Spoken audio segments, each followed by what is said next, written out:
साहेब forester Shri Dalvi साहेब, तर ते पण आपण सतत साप सोडण्यासाठी येत असतात. लावण्याची क्रिया याची इतकी आहे की बघा, डोळे बंद मिटायच्या आत माणसाला चावून परत जातो, एवढी फास्ट त्याची मुवमेंट असते. आपण जुळणीचे 2 साप रेस्क्यूसाठी आलेलो आहे. भाऊंनी मला कॉल केलेला होता. नमस्कार. तर बघू शकता दादा आहेत. तर सुरुवातीला आपण त्यांचा परिचय देऊ, नंतर रेस्क्यूला सुरुवात करू. तर सुरुवातीला एक सांगू इच्छितो का बघा, विषारी साप असतात तर आपण लागणारं साहित्य घेऊन आलो. 2 बरण्या पाहिजे, 2 बरण्या घेऊन आलो, कारण मळ्याची वस्ती आहे, बरण्या भेटत नाही. तर सुरुवातीला आपण दादांकडे आलो, त्यांचा परिचय देऊ, नंतर रेस्क्यूला सुरुवात करू. दादा नाव काय आपलं? शेखर वाघ. शेखर दादा वाघ हे दादा आहेत, गाव माळे दुमाळा आणि मळ्याची वस्ती आहेत. त्यांच्याकडे या अगोदर पण आपण साप रेस्क्यू केलेले आहेत. आणि आपल्या सोबत आहे हाडवैद्य दीपक भाऊ कणशे. कोणाचं सांधे किंवा काही कुठलं असेल तर नक्की संपर्क साधा. संपर्कासाठी आपण स्क्रीनवर नंबर पण दिलेला आहे. तर बघू 2 साप आहेत का? 2 साप आहेत आणि अत्यंत विषारी घोणस हे त्यांनी मला सांगितलेलं आहे. तर चला आपण बघू कोणत्या ठिकाणी आहे, नक्की पकडण्याचा प्रयत्न करू. तर बघू, सुरुवातीला आपण बाजूला करण्याचा प्रयत्न करू.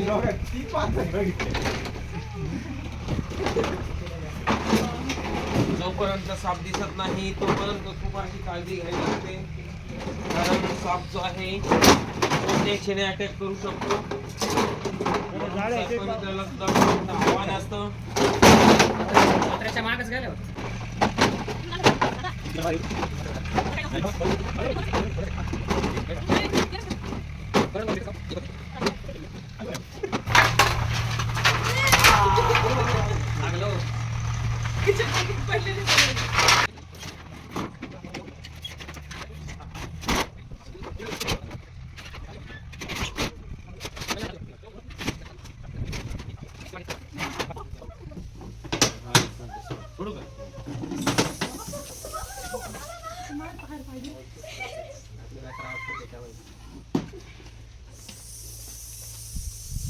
बघा, हा जो साप आहे त्याच्या साईज नुसार 2.5-3 फुटापर्यंत चावून काही सेकंदात परत येऊ शकतो. खूप काळजी घ्यावी लागते.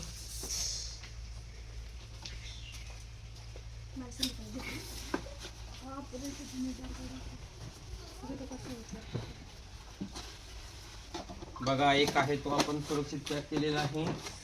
त्यानंतर दुसरा आहे बघा, थोडं मोकळे साईडला येऊ.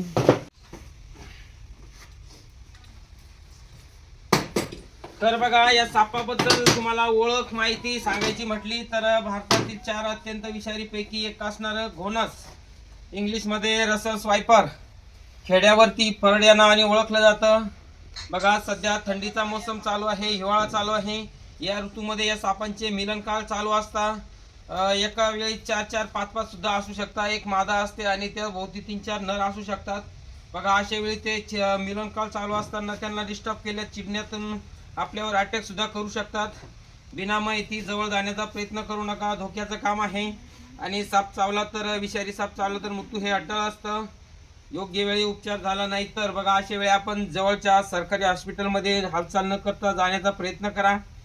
आणि हा जो साप आहे अंडी न घालता पिल्लांना जन्म देतो.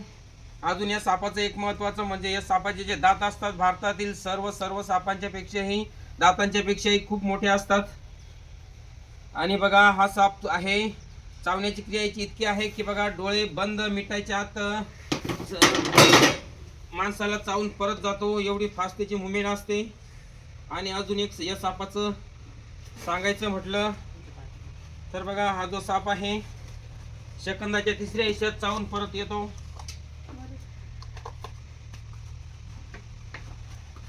बघा, आम्ही अनुभव असल्यामुळे दोन्ही पण साप काळजी घेऊन रेस्क्यू केलेले आहे. आमचं बघून कोणी कोणताही साप पकडण्याचा प्रयत्न करू नका.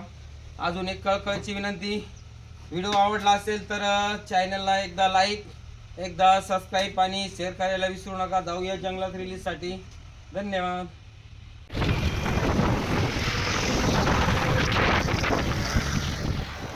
आपण दिवसभरात 4-5 साप रेस्क्यू केलेले होते. तर सोडण्यासाठी बघा पूर्णपणे माळडोक जंगल आहे, खूप मोठा एरिया आहे.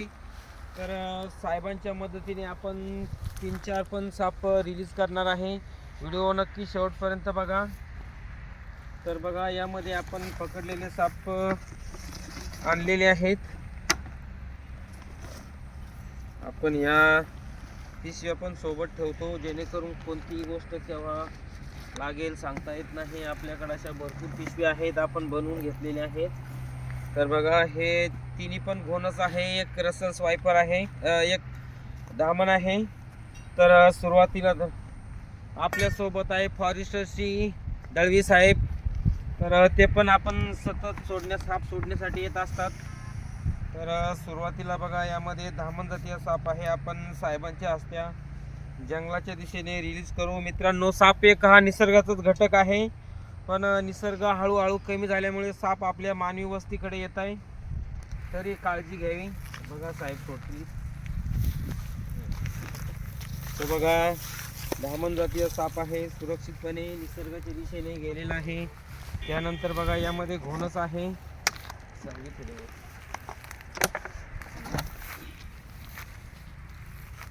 तो बघा तो घोणस जातीय साप आहे, तिकडच्या दिशेने गेलेला आहे. त्यानंतर बघा आपण जुळणीचे घोणस जातीय साप रेस्क्यू केलेले होते, तर आपण तिकडच्या दिशेने सोडणार आहे.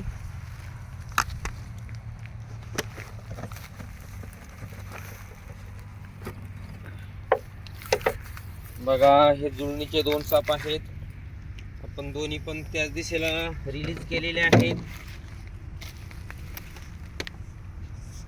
बघा जंगलाचा आढावा बघून सुरक्षितपणे जंगलाच्या दिशेने निघून जाईल. त्यानंतर बघा यामध्ये आपण दुर्गेश भाऊ गांगुर्डे आमचे मित्र, त्यांच्याकडे पोल्ट्रीच्या दिशेला एक रेस्क्यू केलेला होता घोणस. हा पण रसल वायपर अत्यंत विषारी असतो, नर जातीचा आहे. बघा तो पण फास्ट पद्धतीने निसर्गाच्या दिशेने गेलेला आहे. तर सर्वांना कळकळीची विनंती, व्हिडिओ कशी आली, व्हिडिओ आवडले असेल तर माझ्या चॅनलला एकदा लाईक, मित्रांसोबत शेअर आणि सबस्क्राईब करायला विसरू नका. कमेंट करून नक्की सांगा व्हिडिओ कशी वाटली. व्हिडिओ शेवटपर्यंत पाहिल्याबद्दल धन्यवाद.